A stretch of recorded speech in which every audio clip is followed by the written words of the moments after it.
Quelle était cette plaine de l'Orbe il y a un peu plus d'un siècle? Une zone humide, une terre riche et fertile, un lieu d'accueil pour de nombreuses espèces vivantes. Nous ne le savions pas, mais le développement de notre agriculture et de notre société moderne allait détruire les délicats équilibres naturels présents. Les conséquences ont été multiples. Érosion des terres, fractionnement des milieux naturels, disparition d'espèces animales et végétales, raréfaction des insectes. Mais ceci n'est pas une fatalité et tout le monde a son rôle à jouer. La plus grande urgence pour la nature, elle se situe à tous les niveaux. Quand on voit notre consommation, notre nourriture, la manière de la produire, tout a un impact multifactoriel sur notre environnement. Et quand on sait que notre environnement a un rôle de régulateur, on peut se dire qu'on peut faire bien des choses dans bien des domaines. Honnêtement, on est à un tel point de désastre en termes de destruction de la biodiversité que chaque centimètre carré qu'on peut enrichir et diversifier, c'est une victoire. C'est dans ce contexte que l'Alliance vaudoise pour la nature est intervenue.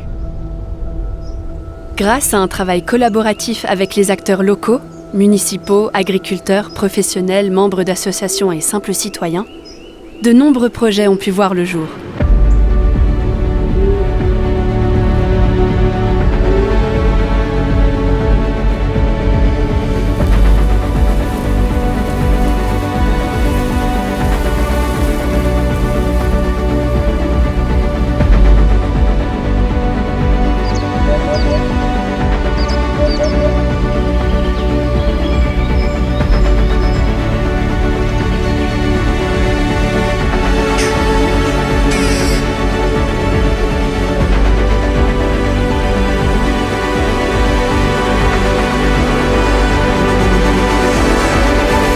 À Valeyres-sur-Rance, on a concrétisé plusieurs projets.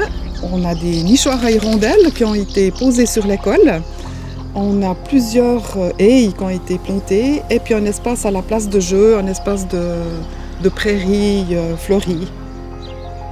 La sensibilisation des citoyens fait également partie des mesures concrètes pour la nature, car rien ne peut être efficace sur le long terme sans le concours des habitants.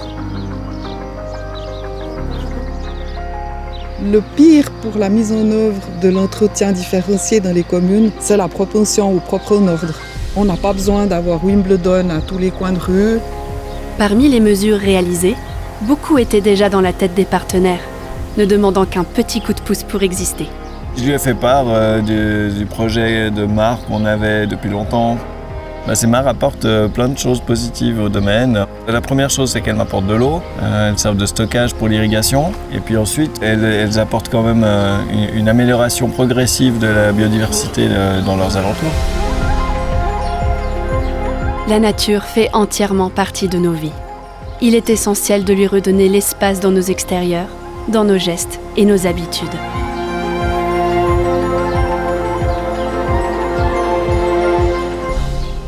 On sous-estime toujours les services de la faune et de la flore. Si je prends l'exemple juste de ma ferme ici, on a planté plus d'un kilomètre de haies déjà. Et la différence, j'ai vu depuis que je me suis installé ici, la population d'oiseaux augmenter, quoi. Le message que je peux donner à d'autres agriculteurs, c'est que prenez compte des autres espèces et le fait que plus c'est diversifié, moins vous aurez de problèmes. Ici, comme ailleurs, recréons les liens qui nous unissent à la nature. Des haies, des points d'eau, des abris pour les espèces vivantes qui nous entourent et grâce à qui nous pouvons imaginer un futur meilleur.